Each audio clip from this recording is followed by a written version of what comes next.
ladies and gentlemen, and welcome to another edition of Wednesday Night Mayhem live on YouTube and StreamYard.com. It is Golem MF Michael Fletcher alongside Anthony Floyo and Michael Bullock. And as you guys notice on my screen over here on the screen share, that is one of the pioneers of professional wrestling, guys, Jim Crockett Jr., part owner of Jim Crockett Productions, that was responsible and was one of the pioneers of the National Wrestling Alliance, the NWA.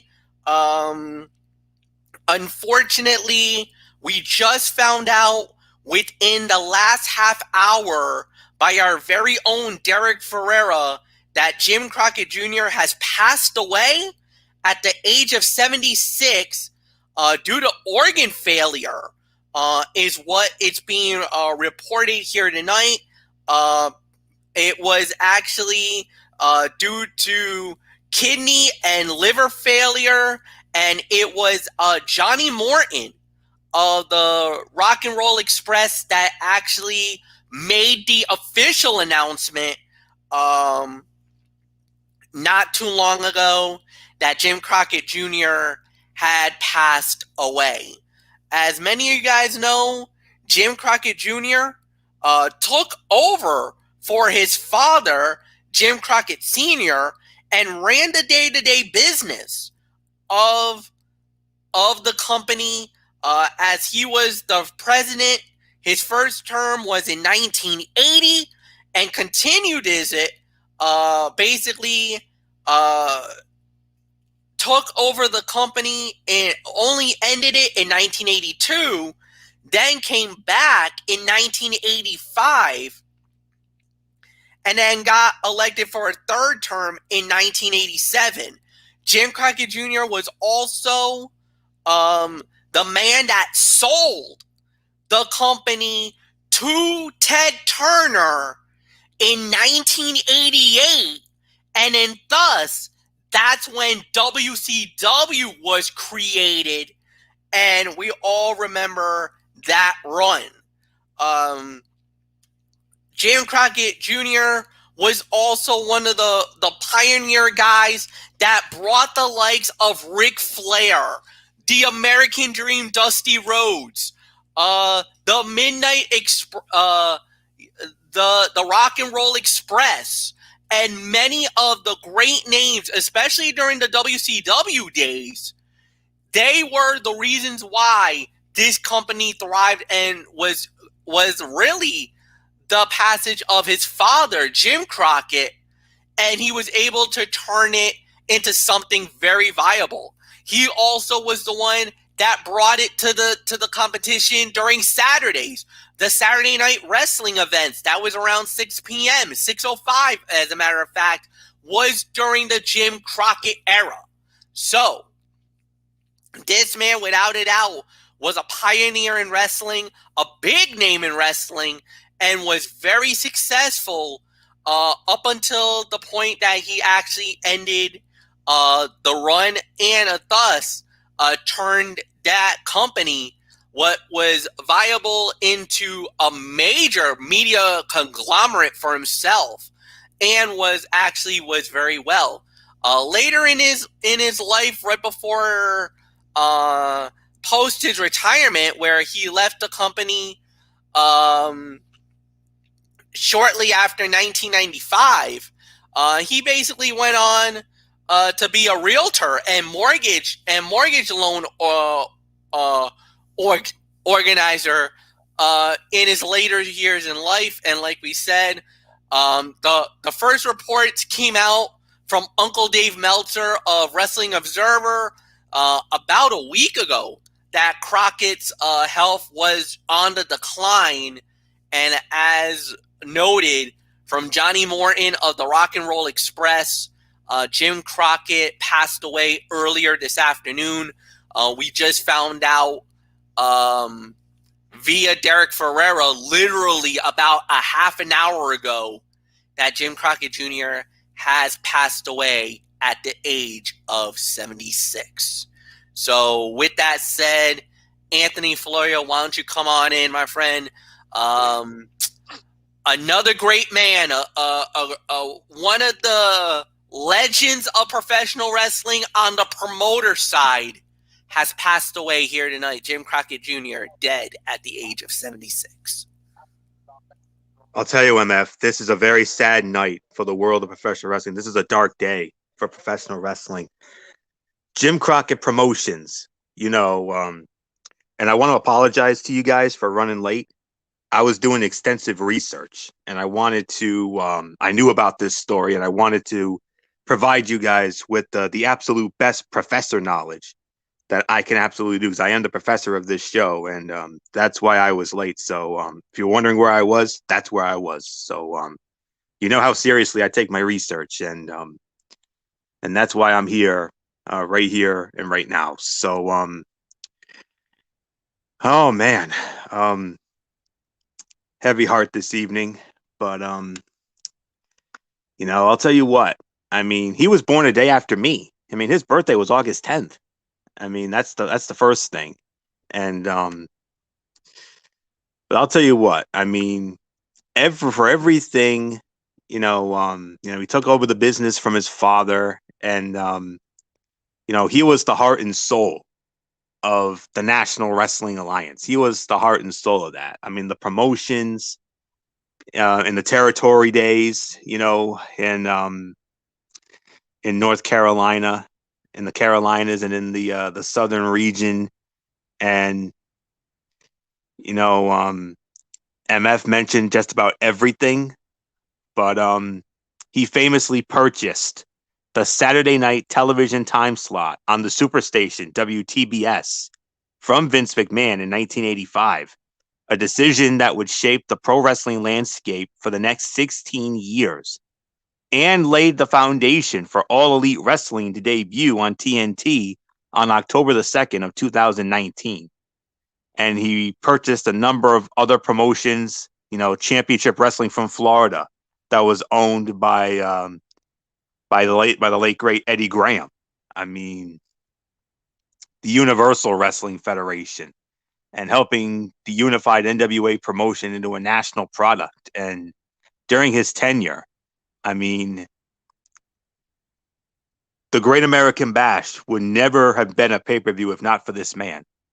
Um, he was the brainchild, along with Dusty Rhodes, and he created and stars like and if it wasn't for this man, there never would have been a Nature Boy Ric Flair. There never would have been a Dusty Rhodes, and you know, um, there's nothing that breaks my heart more than when we have to start a show, whether it's a wrestling show or a sports show, that when we have to start it with a death. And this one definitely hits very close to home for me. I mean, here's one of the many reasons why I got into professional wrestling. This man who put the territories on the map, and man,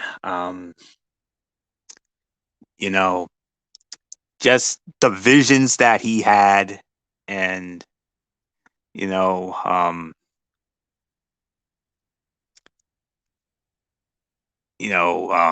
the way he did business. I mean, nobody ever had anything bad to say about him, and you know, um, you know, um, him and his father just did so much, and it started with his father promoting wrestling from the home base of Charlotte, North Carolina. Though the first few shows were in Eastern Tennessee, and it was noted that the often quoted 1935 date as the debut for JCP was created so that the company could celebrate its 50th anniversary in 1985 after they garnered the national cable TV deal on TBS, the superstation. They also promoted other events, including musical concerts, theatrical plays, minor league baseball, and hockey under the JCP banner. And it was incorrectly reported that the promotion that was called Eastern States Championship Wrestling, that was not the case. They most likely jumped to that conclusion due to the fact that the company recognized an Eastern States Heavyweight Championship in the early 70s a title that, oh, by the way, evolved into the Mid-Atlantic Heavyweight Championship in 1973. You know, prior to that title, they recognized the version of the NWA Southern Heavyweight Championship as its top title. It was called JCP throughout its history and used many brand names for its various TV shows, newspapers, and radio ads and on tickets. And among those brand names were the generic standbys Championship Wrestling and All-Star Wrestling, as well as East Coast Wrestling, Mid-Atlantic Championship Wrestling, Mid-Atlantic Championship Sports, Wide World Wrestling, and Worldwide Wrestling. And Mr. Crockett took over for his father in '73, and the name Mid-Atlantic Championship Wrestling, that became the primary name in print, radio, and other forms of advertising. And then in 1975, they introduced the Wide World Wrestling brand and television show, which was changed to Worldwide Wrestling in 1978, and which existed later as WCW Worldwide after the company was sold to Turner Broadcasting. And the Worldwide brand was used concurrently with the Mid-Atlantic brand, and Father Crockett joined the NWA in 1952, and his territory covered Virginia and the Carolinas and promoted shows Father Crockett did for 38 years in that region until his passing in 1973. And then Junior took over and changed the landscape of the professional wrestling business forever. I mean, they did so much. I mean, but he didn't do it alone. He had help. He had help from former wrestler George Scott, and they moved away from a tag team product. It started as a tag team product, and then it focused more on a singles wrestling, and it phased out its multiple weekly television tapings in the Carolinas, and they consolidated their taping schedule into one shoot. Wednesday Night Affair in Raleigh, WRAL.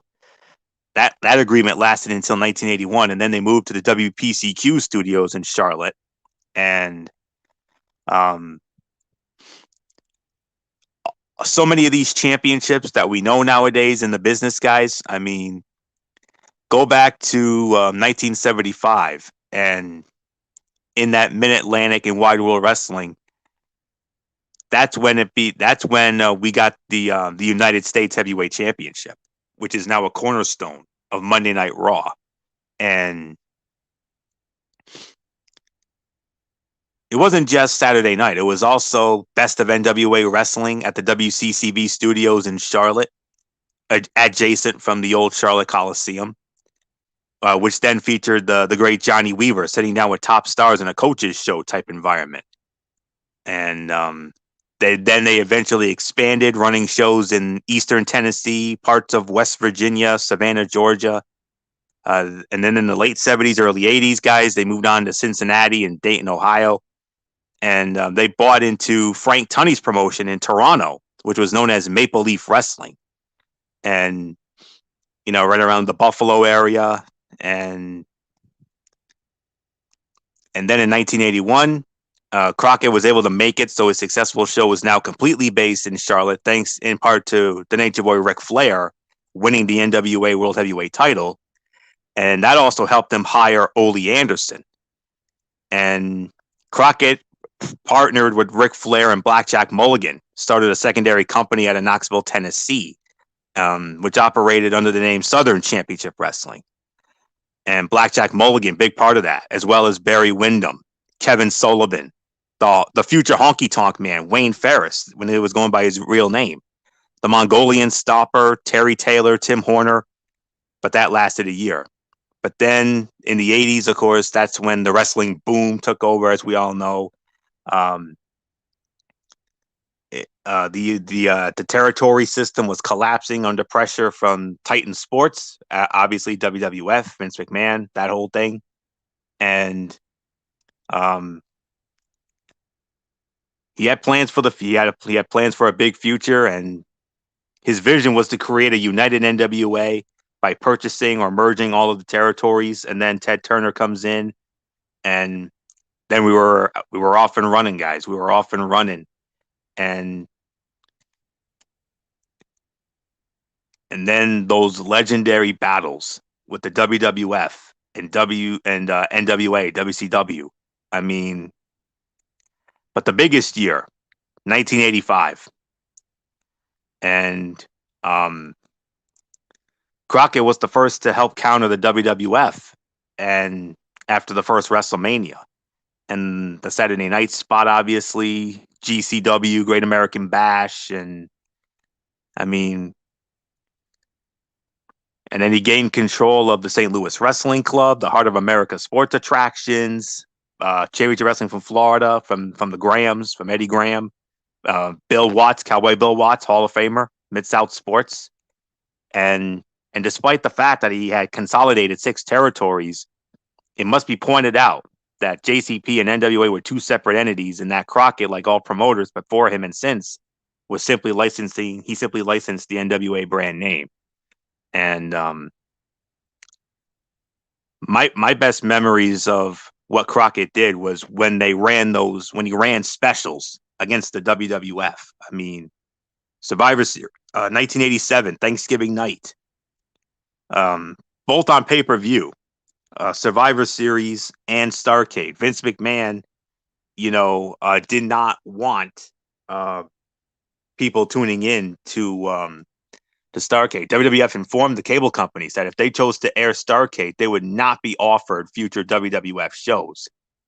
And only a handful of companies went against Vinnie Mac's threat, and then they did it again in January of '88. The same night they aired the first Royal Rumble, they aired the Bunkhouse. They had a Bunkhouse Stampede event.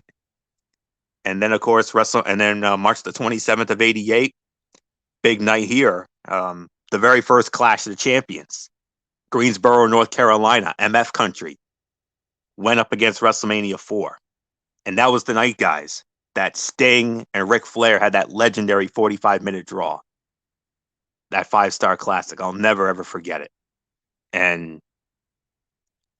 But then Crockett sold the company. November of '88, he sold it to Ted Turner because he was on the verge of bankruptcy. And from '86 to '88, they honored Mr. Crockett by doing the Jim Crockett Sr. Memorial Cup Tag Team Tournament. And these things were fun as hell, guys. I mean, 1986, it was the Road Warriors. Road Warriors won that one, defeating Ronnie Garvin and Magnum TA. In 1987, the Superpowers of Dusty Rhodes and Nikita Koloff won the Crockett Cup, defeating Tully Blanchard and Lex Luger. And then in 1988, Sting and Lex Luger, the winners, defeating Arn Anderson and Tully Blanchard in the Brainbusters, obviously best known as the Brainbusters and the Horsemen. And before I wrap up, I know I've gone on a long time, but like I said, I wanted to provide the most extensive professor research that I've done, and I'm very proud of this. So all these championships from the NWA, the World Heavyweight Championship, the U.S. title, the National Heavyweight title, the Television Championship, World Junior Heavyweight, Mid-Atlantic Heavyweight, Western States Heritage, the Tag Team, U.S. Tag Team, National Tag Team, Mid-Atlantic Tag Team, 6-man Tag Team Championships. Oh, man, I wish we still had these nowadays. And a Women's Championship and a U.S. Women's Championship.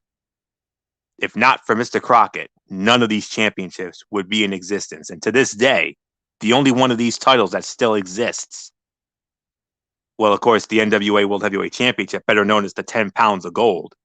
And I know that we've had a lot of, reports about NWA recently, but because of the YouTube videos being taken down, but thankfully that's been straightened out, and they're going to be back up and running soon enough. They're going to have a pay-per-view.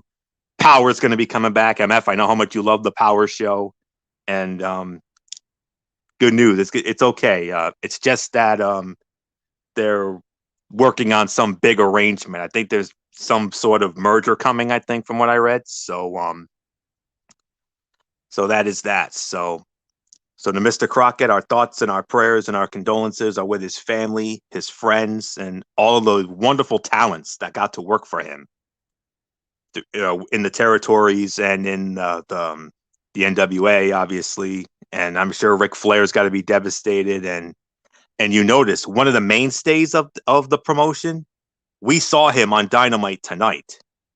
We'll address that in a moment, but it was great to see him. And but man,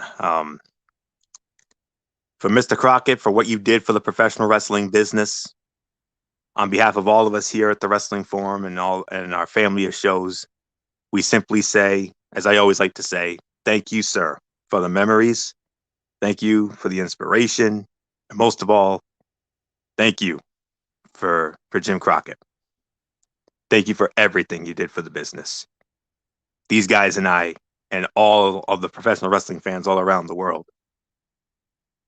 will forever appreciate everything you did for the business. If not for you and for Vinnie Mac and all the territories out there, this business wouldn't even be this show wouldn't even be in existence. You're one of the many reasons why this show is in existence, sir. And we thank you. So, not much more to say. I'm going to switch providers for a moment. I'm currently on my phone because I had a hard time. I also had a bit of a time getting my browser open, but I got it open. So I'm going to step out for just a moment so I can jump in as I always do. So with that being said, Michael Bullock, it's all yours, babe.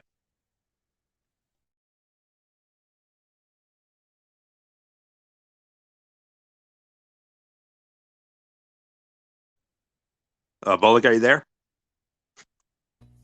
Mike? Bullock? Did we We might have lost him. We might have lost him for a moment, but I'm gonna make a quick switch and I'll be back in just a moment. All right. Okay. So, it looks like we might have lost Bullock for the moment. Well, I hope it's for the moment. Hopefully, we'll get him back any second. So I guess the question now becomes is what's next? So we're going to start out, as always, we're going to do AEW Dynamite, and we'll start it off, well, with the highly anticipated match. The world was waiting for this one, and we got it.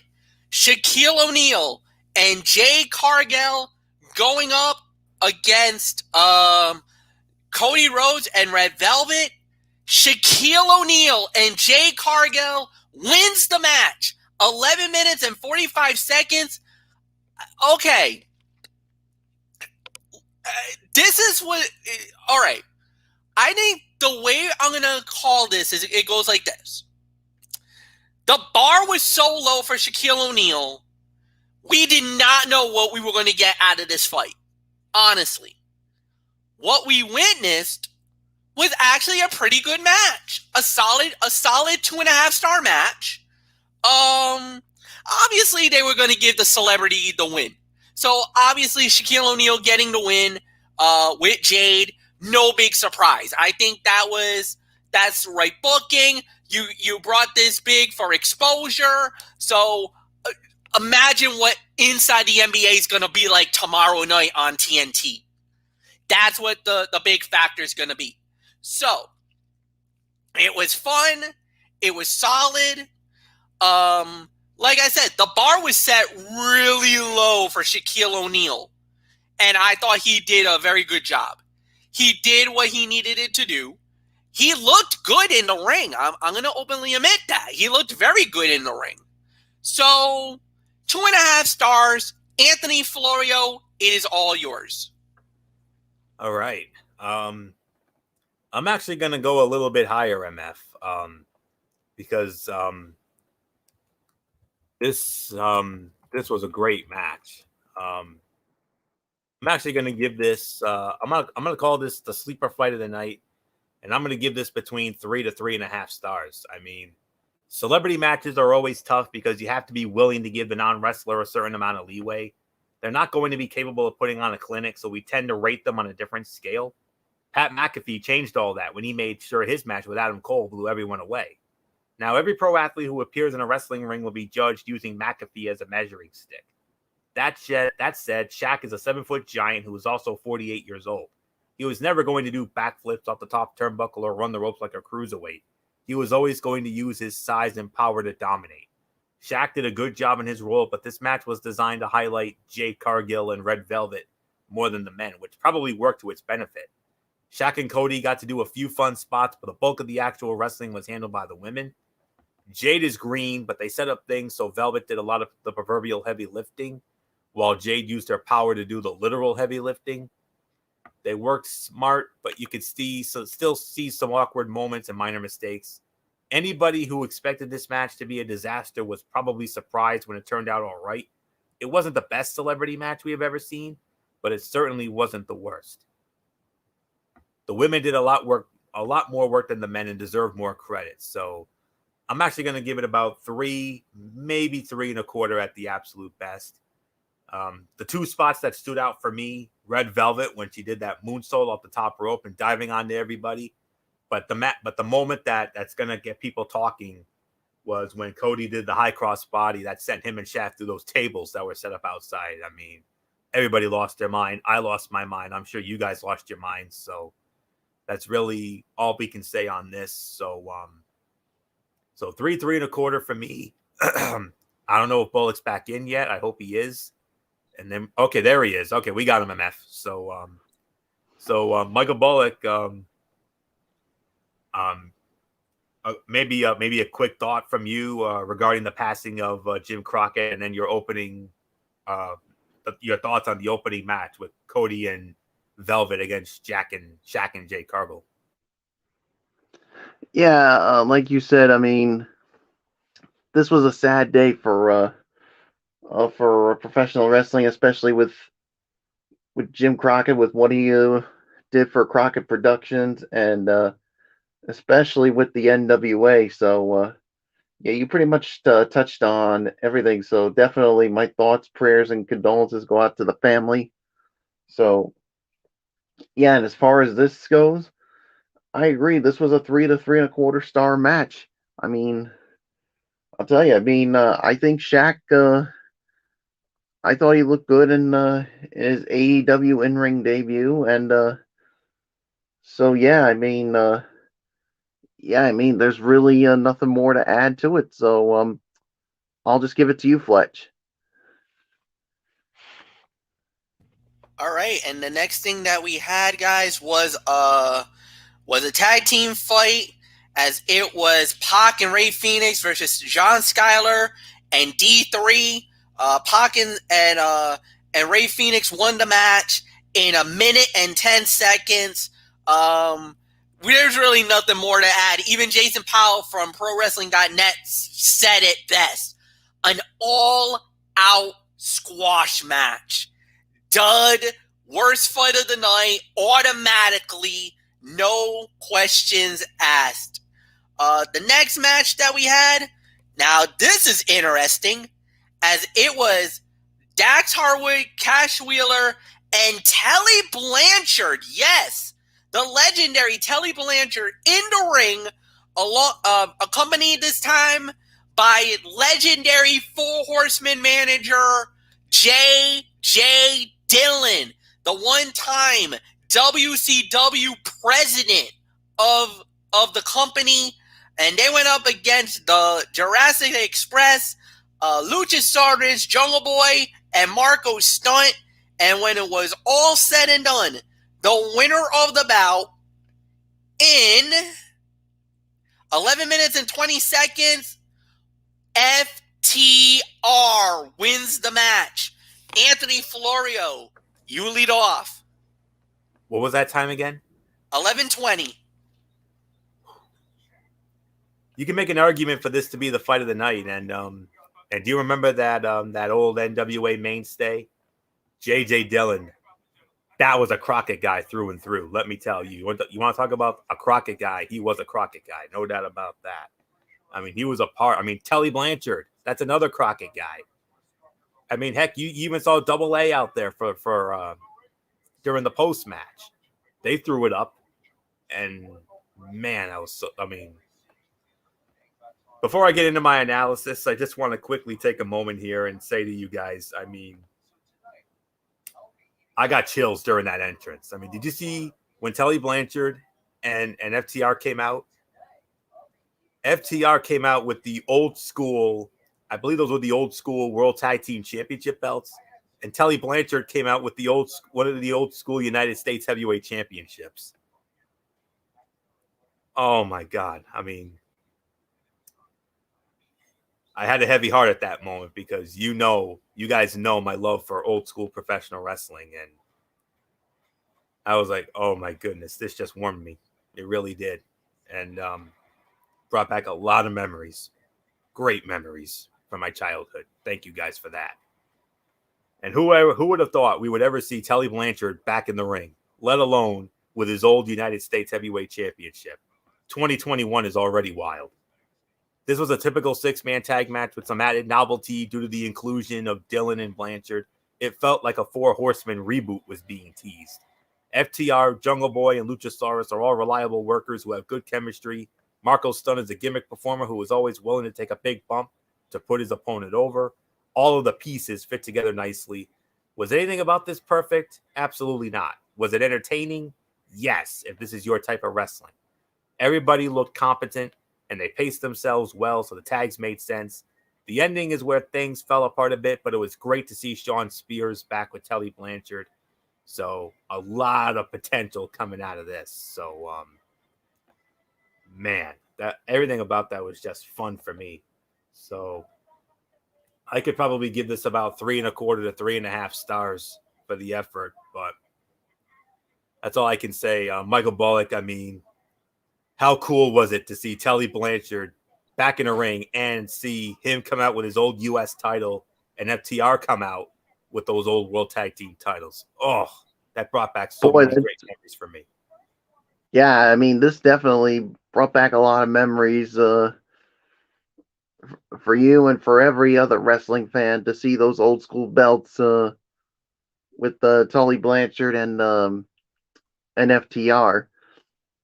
I mean, yeah, I mean, Tully Blanchard back in the ring for the first time in a long time. So, yeah, I'll give this about 3.25, 3.5 stars. I mean, I thought this was a good match here. I mean, I thought both guys did well in this match, and yeah, after that we saw the return of the chairman Sean Spears. I mean, it's been a while since we've seen Sean Spears, another Tully Blanchard guy, and yeah, I mean, yeah. Also, it was definitely great to see J.J. Dillon with them too. I mean, another one of the great 4 Horsemen guys, and they all did the sign. And I don't know if you guys noticed, and Florio, I'm surprised you didn't even talk about this after the match was over.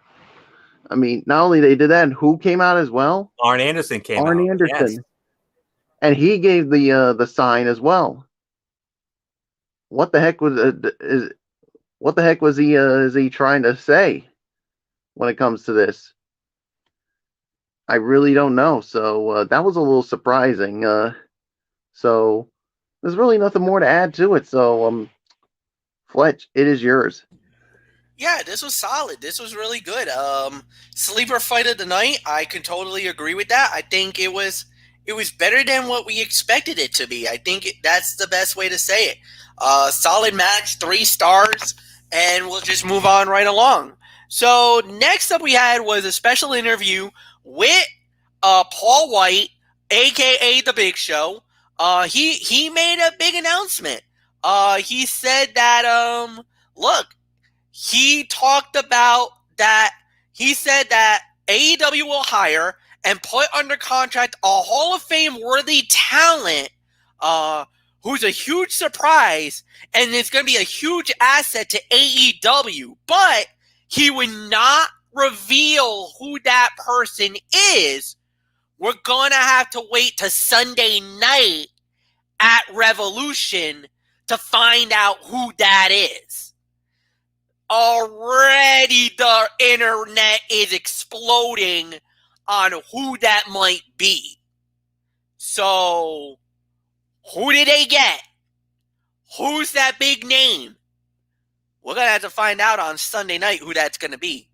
Next up we had was Ryu Mizunami versus Nyla Rose. This is it, guys. The finals of the Eliminator Tournament, the winner will fight Hikaru Shida at Revolution on Sunday night.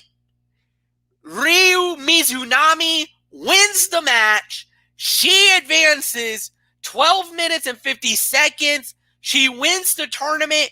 She's the number one contender for the AEW Women's World Title. Michael Bullock, it is yours. Yeah, I thought this was a good match here. I'll give this about another 3.25, 3.5. I mean, a surprise outcome here. I originally thought maybe Nyla Rose was going to go over. But Rio Mitsunami. Yeah, that's a big surprise to have her go over. But yeah, now she gets the opportunity to fight for the AEW Women's World Title against Hikaru Shida this Sunday. So, can she get it done? We're just going to have to wait and find out. So, there's really nothing more to say. Fletch, I did not expect Ryu Mitsunami to go over here. Did you think so? There was a chance. There was definitely a chance. I've gotten to see what she brings to the table, and guys, she's a legit contender. Hikaru Shida's got her work cut out on Sunday night. Ryu Mizunami is a real deal. She's a dangerous player, and you saw what she did to her after the match was over. She attacked her. She jumped her. So yes, there was formalities. Yes, there was the nicey moment, but then it got ugly real quick because the title's now on the line. So this was a solid match. Look, as far as the U.S. bracket goes, I got a lot of gripes about it, about how it came down, where it went, all the way to the very end. But for the Japan, Ryu was probably one of the favorites to win it all. And she got out of there after she took out when Aja Kong went out, that opened the door for Ryu to get through. Because I think we all agreed Kong was probably the odds-on favorite on the Japan side. When she went out, we were all looking at Ryu. So for her to win it, it's a great matchup. And there is actually some legit history between these two women. So this actually adds another layer because these two women used to fight in Japan back in the day. So there is a little bit of a rivalry between these two ladies that actually adds to this battle. Anthony Florio, it's yours. 3 stars for my prediction, for my rating. Did you guys really think that they were gonna really put us through another Shida Nyla Rose match? Did you really think they were gonna do that? It's been done to death. And unlike WWE, we hardly see any repetitive from here. And we're getting a fresh match. Well, fresh to a lot of viewers, including myself. MF, you know more about the history of these two better than Bullock and I do combined, because we know, hello, New Japan guy, that's what you are. And I'm sure they probably had some wars down there. But anyways, the differences between what works in Japan and what works in the U.S. are hard to define, but one good example is Mizunami's style. She's a good worker, but her mime work and dancing took away from the seriousness of this bout. Some fans like that kind of thing, and there's nothing wrong with that. Many awesome talents make a big show out of bragging, but there are times when it makes sense and times when it doesn't. At one point, Rose just stood in the corner while Mizunami danced around before hitting an elbow. It was early in the match, and Rose hadn't suffered nearly enough damage to justify standing still for so long like she was dazed. One thing that stood out was the stiffness of the strikes. Both women hit each other hard every time, and it helped make the second half feel more competitive. They definitely improved as the match went on. Mizunami winning was a genuine surprise, but it made sense if AEW was trying to build new stars for the division. If she will be around to capitalize on the push, we could see a new champion on Sunday night. But we'll preview that on Friday night. So Nothing more to say here. A solid 3 stars. A great tournament. And like I said, I think this might be the shot in the arm that this women's division desperately needs. So not much more to say. Bullock started this, right?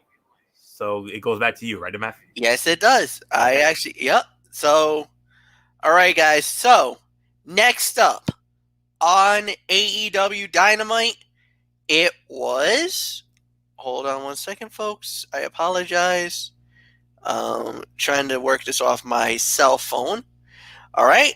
So then after that, we had was a Face of Revolution ladder match qualifier, as it was Dark Order's number 10 with Brody Lee Jr., aka -1. He was in the house, and he went up against Max Caster. Max Caster wins the match in 8 minutes and 55 seconds to qualify. All right, so okay match. I'm not gonna say it was anything incredible. I can only give this about maybe 2.5 to 2 3/4 of a star. I thought the body of work was fine. The action was all right. I don't think it was anything overly spectacular, but solid for what it was worth. Anthony, it's yours. Vance has been getting more singles opportunities lately, but Caster has almost exclusively performed in AEW as a tag team competitor. Seeing both men get the spotlight in the penultimate match of the night likely made their fans happy. This was a decent match, but the pace felt off, and it never seemed like the two competitors found that needed chemistry to make a good match great. Caster is an interesting choice to use in the ladder match instead of 10, but his agility will be an asset for sure. He will be a good addition to the lineup. 2.5, 2 3/4. Michael Bullock, your thoughts?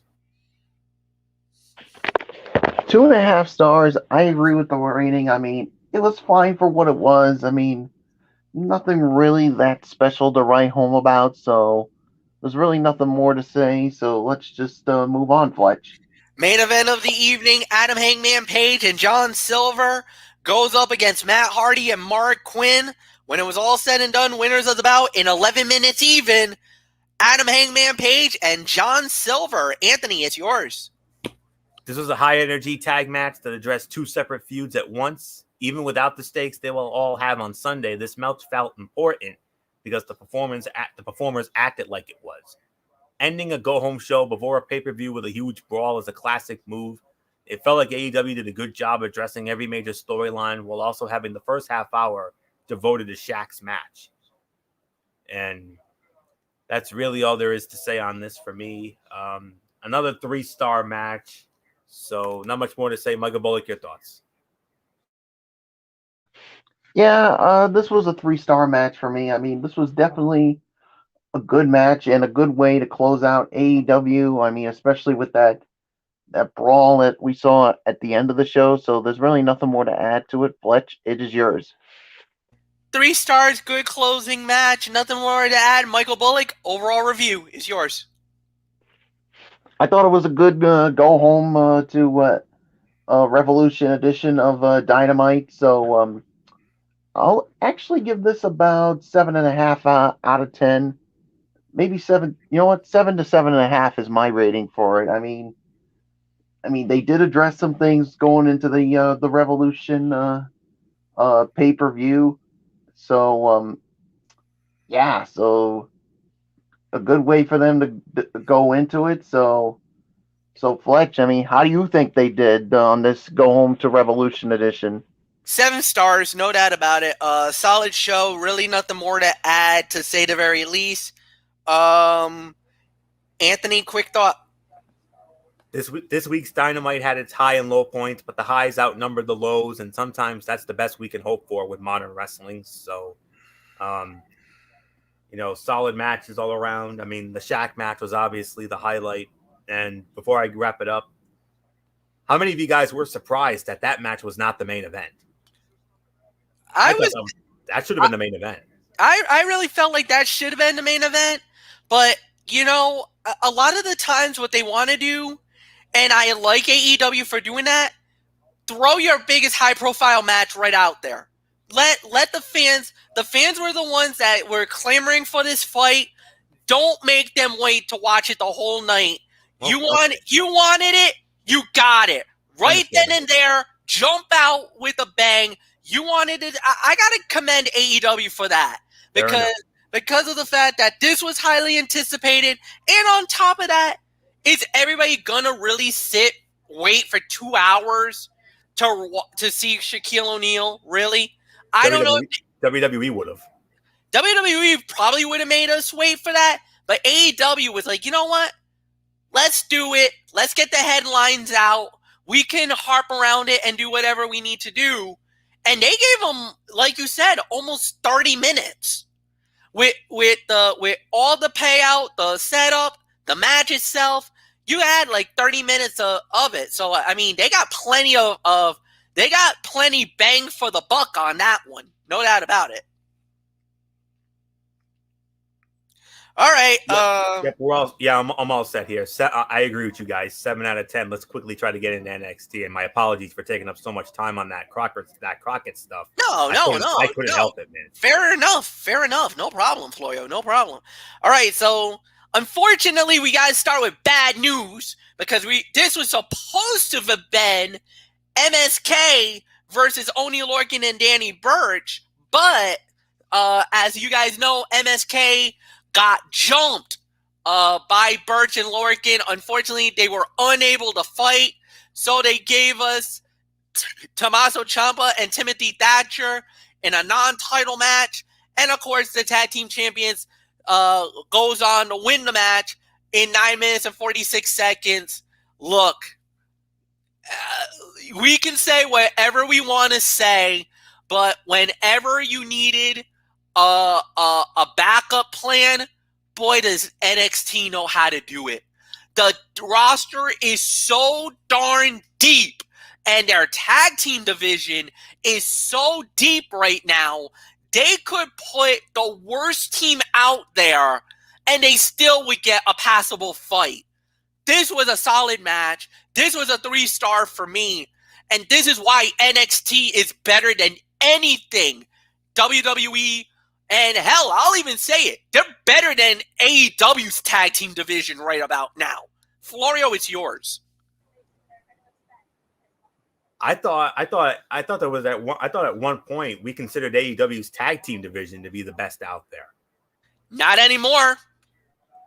I guess they're slipping now. Oh, surprising. All right. 3 to 3.25 stars for me. This was a physical and intense technical showdown. However, it was a little too focused on Timothy Thatcher to reach its peak. Tommaso Ciampa barely got involved for much of the bout. This is a pairing that needs to happen with time and spotlight down the line. Imperium's arrival was fascinating. Walter has yet to arrive in NXT again, but the teases continue, especially if MSK win the NXT Tag Team Championships. Imperium could have a fantastic feud against the tag team champions while Walter begins to dominate the black and gold brands. So definitely something to think about there. 3 to 3.25 stars. Very good jump off here. Michael Bullock, I told you this last night in our messenger chat. I felt bad for MSK. You know me, because these guys came from Impact Wrestling. They were the Rascals, and grizzled young veterans take them out, and they're selling the injuries. That's why we didn't get the match. It's a damn shame. Very disappointing. But don't worry, Bullock. One day they'll get their day in court. And I believe when MSK gets their day, they will win the NXT Tag Team Championships. I'm going on the record for it. Hey, I'm with you on that. When MSK does come back, they will get their opportunity at the tag team titles. And heck, I think they can pull it out. I mean, whether that actually happens, that remains to be seen. So, yeah, I thought this was a good match here. 3 to 3.25 stars. It was, like you said, a good physical battle with both sides. So, yeah, so no surprise with the Lorcan and Burch winning here, but yeah, thanks to a little distraction from the 3 members of Imperium. So, yeah, I mean, there's really nothing more to say on that. So, Fletch, it is yours. All right, here we go. So, Next up we had was Ember Moon versus Aaliyah. Ember Moon wins the match in 4 minutes and 53 seconds. I don't think we're going to want to get into that, so we're just going to move right on along. Okay, here we go. It's about to go down. Batten down the hatches. A fight might break out. The women's tag team titles on the line. Monday Night Raw, Shayna Baszler and Nia Jax versus NXT's Dusty Rose Tag Team Classic winners. Dakota Kai and Raquel Gonzalez, the winner of the bout, in 13 minutes, 18 seconds, and still the WWE Women's Tag Team Champions, Shayna Baszler and Nia Jax. Now, normally I know Florio would be gloating and says one more for Monday Night Raw over NXT, but this time around, Michael Bullock immediately yelling, no, controversy. It was a screw job. It was robbery. And Florio admitted it. He's like, yeah, that was definitely not right. And I haven't seen the footage yet, but I just saw it. Shayna Baszler tapped out Dakota Kai, but Dakota Kai was illegal. She was the illegal woman. It should have been Raquel Gonzalez versus Shayna Baszler at the moment of the stoppage, but the referee had taken a bump. He got taken out during the match. So he probably didn't know who was legal, called for the bell, and that was that. Anthony Florio, what a matchup. But, oh boy, not only does NXT have a mess on their hands, but WWE has a mess in their hands right now with the women's tag team titles. What was the time? What was the time of the fall? 13-18. 13-18. I think we can make an argument, despite the BS finish, that this was the fight of the night. I think we can make an argument for this. Agreed. 3.5 to 3 3/4. I would have gone higher, but the finish definitely takes from that for me. This was a fun match that built to a feverish conclusion. While these teams have better in them, it was the best match the WWE Women's Tag Team Champions have had since winning the titles. They brought it against a team that fits so well with their dynamic. The finish set up plenty of intrigue. Kai and Gonzalez did not lose legitimately, and it was thanks to Adam Pearce. NXT tag teams have been kept away from the tag team goal for so long, and it is the right time to let them fully integrate into the story. It seems like Kai and Gonzalez could be invading Monday Night Raw soon to get their deserved rematch, and that is a story that could extend to WrestleMania. I wouldn't be surprised if we end up getting some sort of multi-team match for the Women's Tag Team Championship. I wouldn't be surprised if it ends up being Jackson Baszler versus Lana and Naomi versus Kai and Gonzalez.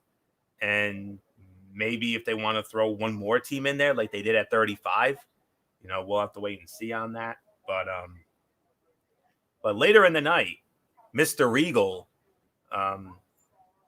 was approached by the lovely Mackenzie Mitchell, and he told that beautiful dame, he said to her, next week, I'm going to have an announcement that's going to shake things up or something like that. I don't know. It says it's going to change the dynamic or something like that.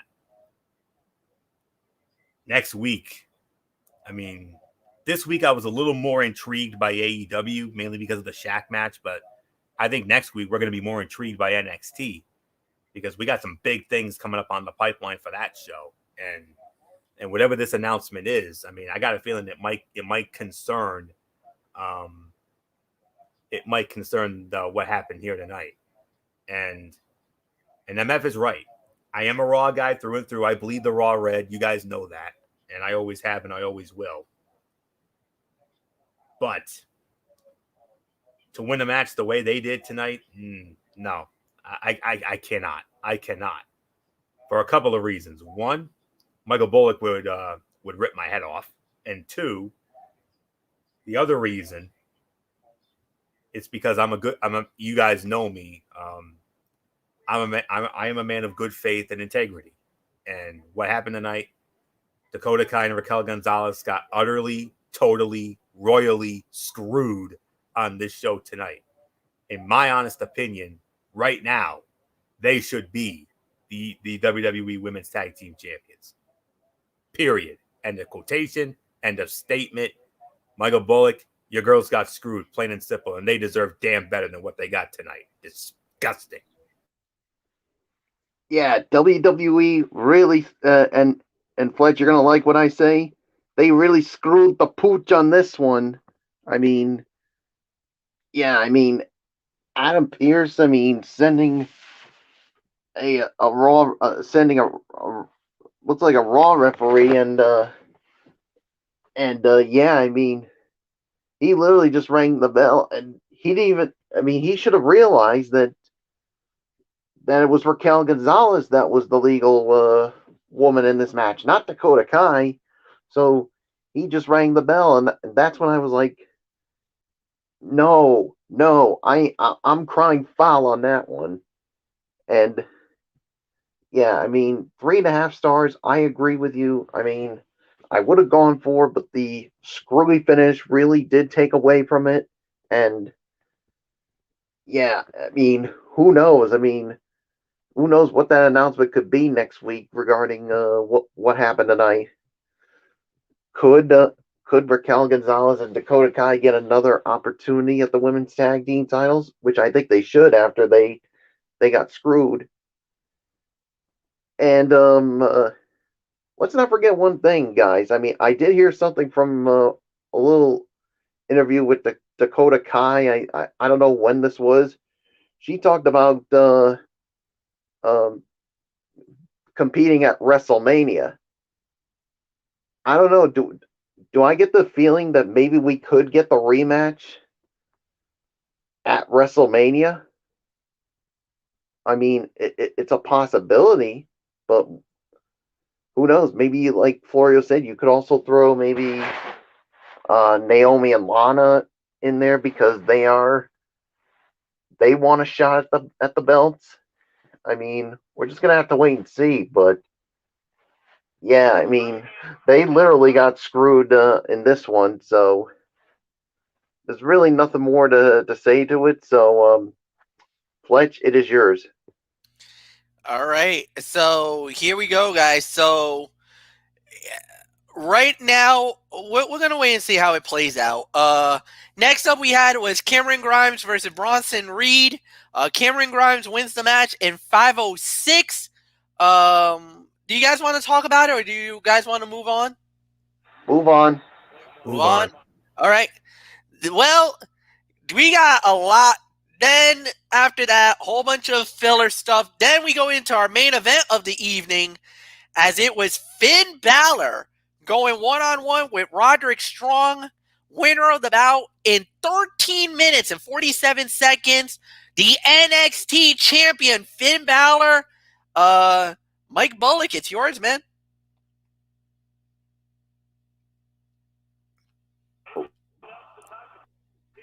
Yeah, I mean, this to me was definitely the fight of the night here. I'll give this about maybe 3.5 to 3.75 of a star for this for the main event of the evening. I mean, yeah, I thought both guys looked really good here, and definitely some good momentum for Finn Balor because oh boy, We'll get it. We will get into that, but like, wait, I know you want to say it, but let me. I got it. On it. I'll I'll hold up on it. So and let you guys talk about it because oh boy, I think we can definitely say we're all going to enjoy next week. So there's really nothing more to say. Fletch, it is yours. Yeah, great match, solid fight, 3.5 to 3.75 fight of the night, no doubt about it. There's really nothing more for me to add. Anthony, it's yours. Yeah, The Prince and the Messiah of the Backbreaker have solid chemistry in the ring, and it showed throughout. The importance of the bout was to sell Roderick Strong as more than a secondary member of Undisputed Era. Strong pushed Balor throughout, setting up for his potential opportunity at the NXT Championship. It seems the future is Balor trying to survive 3 of the 4 former members of UE. It was smart, even with that goal, for Balor to continue winning. He has been sold as absolutely dominant, and a 50-50 booking cannot hurt that now. 3.5, 3 3/4. MF go. All right. And, well, the reason why I stopped Michael Bullock is because next week on NXT, we got Isaiah Lee going one-on-one against Kaden Carter. As many of you guys know, on her Instagram, Casey Catanzaro made the devastating news that she has a partially torn LCL and she will be out of action for a number of months. We don't know how long it's going to be.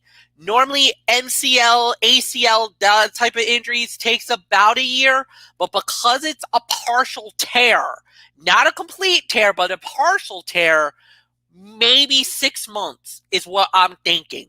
We'll have to see how that plays out, but the reason why I also stopped them, 2 championship fights next week.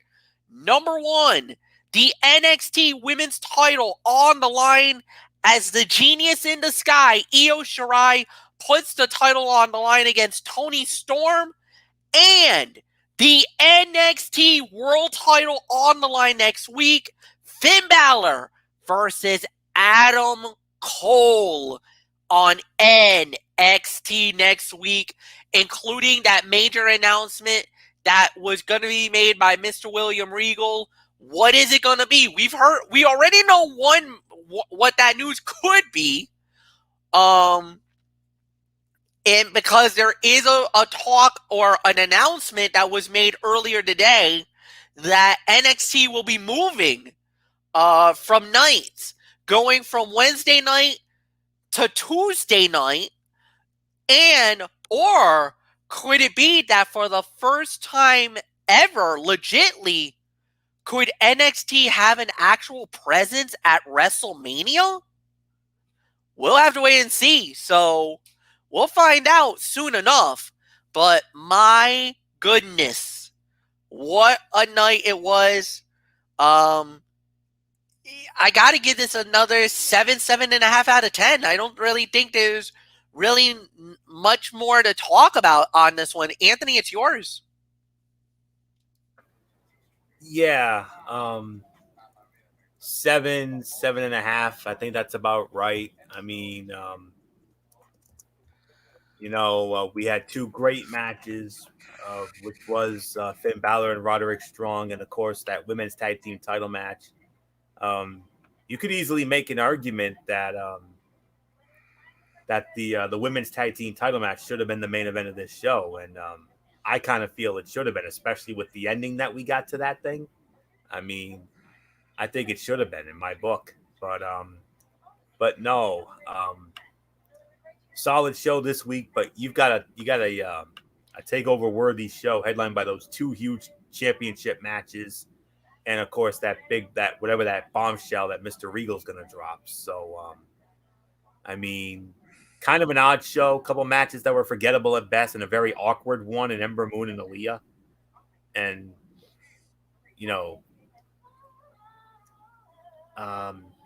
of course, the rumor is about NXT changing nights coming in the next month or so. So it was strange to see this hard sell.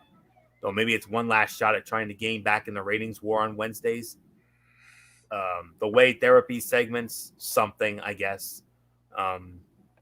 One would have been enough, but each of the 3 got increasingly ridiculous until the third just looked completely out of place on NXT. It was something almost like we would see on our Monday Night Raw or something.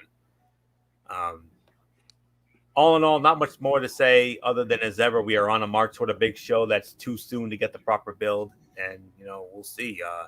Apparently, we're going to have an NXT show, a takeover show on Thursday night, April the 8th. So, yeah, we're in for a very busy week, that opening week of April going into WrestleMania. It's probably going to be the busiest WrestleMania week ever. So get ready, boys. So about 7.5 for me. Michael Bullock, put a bow on this thing. Yeah, 7 to 7.5 for me. I mean, there were the some matches that were good, others that were, like you said, that were pretty much left to desire. Uh, but yeah, I'm definitely looking forward to next week with those two championship matches and the big announcement by Mr. William Regal. So yeah, there's really nothing more to say. Fletch, let's put a wrap on this. And we got a lot to talk about tomorrow on Strictly Sports. Holy cow, 10:30 Eastern. Anthony Floyo is going to be hosting it, and we got a lot to talk about. We got a lot of NFL news. J.J. Watt found a new team. The Miami Dolphins cutted Kyle Van Noy, and Kyle Rudolph also got let go by the Minnesota Vikings. We're going to get into all that. Also, the NFL's making a lot of news on the TV front that we're definitely going to get into. And our main event of the evening, the NBA All-Star Sunday. Yeah, normally we call it All-Star Weekend. Everything is going to be done on one night. On Sunday night, we got ourselves the skills competition, the NBA three-point shootout, the game itself, and during halftime, the slam dunk contest, and all participants have been announced. We will run that list down. We might even throw predictions on who we think are going to win the respective competitions. So that will go down 10:30 Eastern. And then on Friday night, Cerebral Smack Talk, as we'll be doing SmackDown Live, and we will preview AEW Revolution, and we will go from there. So nothing more to say, guys. Thank you so much for watching. Have a wonderful evening, and we'll see you tomorrow night.